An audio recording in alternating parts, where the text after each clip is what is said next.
All right, let me ask you something. What if I told you that there's one single certificate that could totally transform your career? I'm talking open up job opportunities all over the world. And yeah, even give your salary a serious boost. Well, today we're diving deep into exactly that. We're going to break down the NEBOSH International General Certificate and find out why it is such a massive game changer. But hey, you don't have to take my word for it. Look at this from Doha Matter, a director at PepsiCo. When I first saw this, two words just jumped right out at me: credibility and confidence. See, this isn't just about memorizing a bunch of rules. It's about earning the authority to walk into any boardroom, any site meeting, and speak the language of safety in a way that senior leaders actually listen to and respect. Now that's real influence. And let's talk about the real-world rewards. We're talking about money. The data is clear. Professionals with this certificate can earn anywhere from 20 to 40% more than their peers who don't have it. So think about that. This is not just some piece of paper you hang on the wall. It is a direct investment in your financial future. It proves your value from the second you walk in the door. So here's our mission for the next 30 minutes. Think of this as your personal boot camp. We're going to arm you with the knowledge, the skills, and the strategy you need to earn what is, for all intents and purposes, a global passport to a career in safety. Let's get started. Okay, let's start with the big picture here, which is your career. This is not just another course you take and forget about. The NEBOSH IGC is the gold standard, recognized all over the world. It's the foundation that incredible careers are built on. And let's be honest, in today's world, real, genuine safety expertise isn't just nice to have, it's absolutely non-negotiable. So why do companies even care so much about safety? Well, it all boils down to three simple, powerful reasons. You gotta know these. First, there's the moral reason. It's just the right thing to do, right? Everyone deserves to go home safe at the end of the day. Then there's the financial reason. Accidents cost a fortune. We're talking billions, a huge chunk of global GDP. And finally, the legal reason. Laws and standards demand it. If you can master these three arguments, you can justify pretty much any safety improvement you need to make. And who actually trusts this qualification? Well, only the biggest names in the game. We're talking giants like Shell and BP, Maersk, Nestlé. When these global powerhouses build their safety teams, they are actively looking for NEBOSH. This isn't just a fancy list of logos, you guys. This is proof of the incredible respect this certificate has all over the world. And just take a look at this. This shows you just how wide the opportunities are. Of course, you've got the big ones like construction and oil and gas. But look closer. You've got manufacturing, logistics, even healthcare. This proves it's not some niche qualification for one industry. Whether you're picturing yourself on a huge construction site or in a clean, modern factory, the IGC is your way in. It literally opens doors everywhere. All right, so now that we know why it's so important, let's get into the how. We're gonna look at the actual blueprint for managing safety. This is where you make the switch. You stop thinking like a student just trying to pass a test, and you start thinking like a safety professional. It's all about understanding the system. First up, you're going to hear this term a lot: Health and Safety Management System. Don't let the fancy name fool you. Forget the jargon for a second. All it is really is a company's official game plan for safety. It's the framework, the structure that holds everything together. All the policies, all the procedures, the whole strategy for keeping people from getting hurt. And the engine that makes this whole system run, it's something called the Plan, Do, Check, Act cycle, or PDCA. You need to burn this into your brain. It's super simple. First, you plan what you're going to do. You set your goals. Then, you actually do it. You put the plan into action. Next, you check your work. You measure your performance, see if it's actually working. And finally, you act. You take what you've learned and use it to improve. It's this constant loop of getting better and better. And I really have to stress this point. This isn't just some theory you memorize for an exam and then forget. This PDCA cycle, this is real life. This is how the best, safest companies in the world operate day in and day out. Once you truly get this cycle, you understand the core of the job. Okay, now we're getting to the absolute heart of it. If there is one single skill that defines a safety professional, this is it. I'm talking about practical risk assessment. Mastering this is your most important task. Everything else, and I mean everything, is built right on top of this foundation. First things first, we've got to nail down the language, because so many people get this wrong. Hazard versus risk. A hazard is the thing that could cause harm. Think of it as the source of danger, like a trailing cable on the floor. The risk, on the other hand, is the chance that the hazard will actually hurt someone and how bad it will be. So the cable is the hazard, The risk is the high chance that someone trips over it and gets a minor injury. It's a simple distinction, but it is absolutely crucial.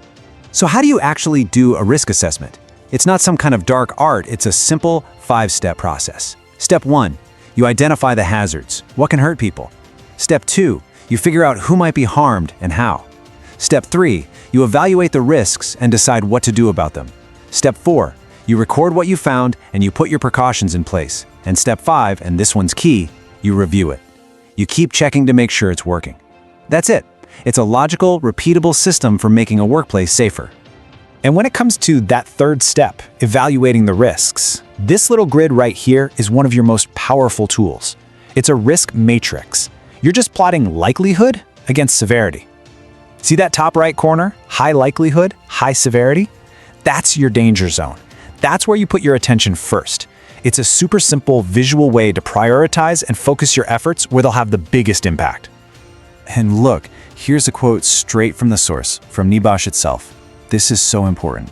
The goal is not to create mountains of paperwork. It's about finding sensible and proportionate ways to control risks. Your job is to actually make the workplace safer, not just to become an expert at filling out forms. Okay, enough theory. Let's get practical. Now that we know the process, what kind of dangers are we actually looking for on site? Let's do a rapid-fire tour of the most common hazards, the enemies you'll be facing every day. First up, fire. You've heard of the fire triangle, right? Fuel, heat, oxygen. Your job is to break that triangle. That means controlling ignition sources and making sure everyone can get out safely. Next, electricity. This one's invisible, which makes it extra dangerous. The key here is regular inspection and testing of all equipment. We've got to prevent people from ever coming into contact with live parts. Work at height. This is still a major killer, especially in construction. We're talking ladders, scaffolds, you name it. The golden rule? If you don't have to work at height, don't. If you do, use things like guardrails to prevent falls. Then you've got machinery. In any factory, you've got risks of entanglement, crushing, nasty stuff. The number one defense? Machine guarding, a simple physical barrier that saves limbs and lives. Chemicals. They're everywhere, from simple cleaning products to heavy-duty industrial stuff. The key is understanding what you're dealing with by reading the safety data sheets, and of course, using the right protective gear. And finally, manual handling. Sounds simple, right? Lifting stuff. But bad technique is a huge reason people are out of work with back injuries. It's all about proper training and assessing the lift before you even start.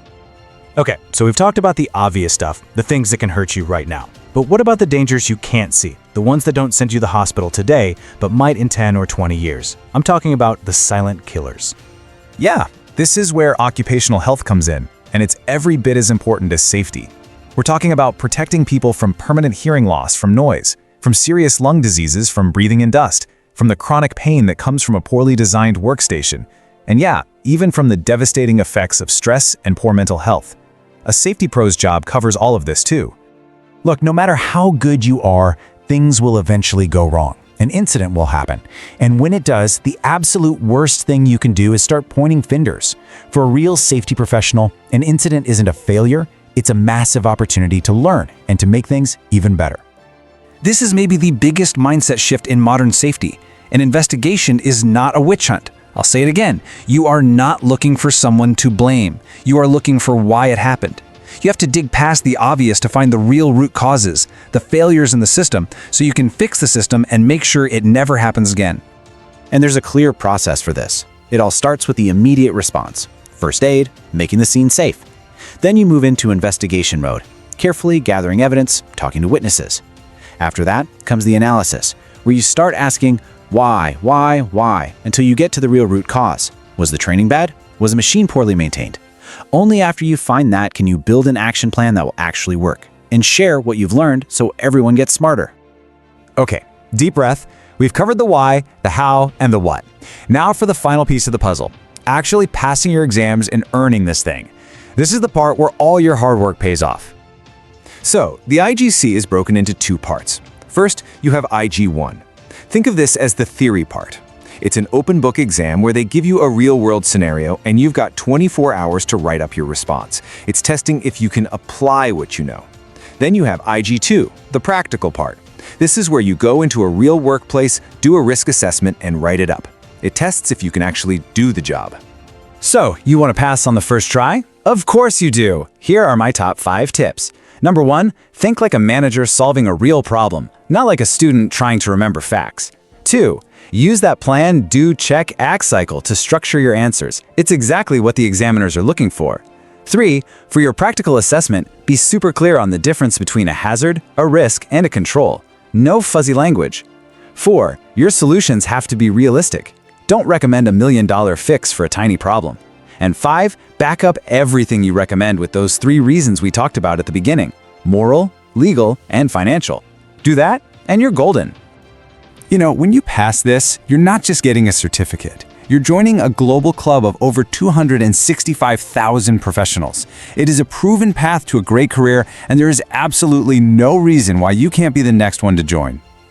So, that really brings us to the final question. We've gone through the knowledge, the skills, the whole strategy. The only question left is for you. Are you ready to do this? Are you ready to become a globally recognized safety professional? If that answer is a yes, if you're serious about building an amazing career in safety, then your journey starts right now. Go ahead and subscribe to HSE Study. We've got tons of real-world training, NEBOSH guidance, and everything you need to grow your career. Don't wait. Start today.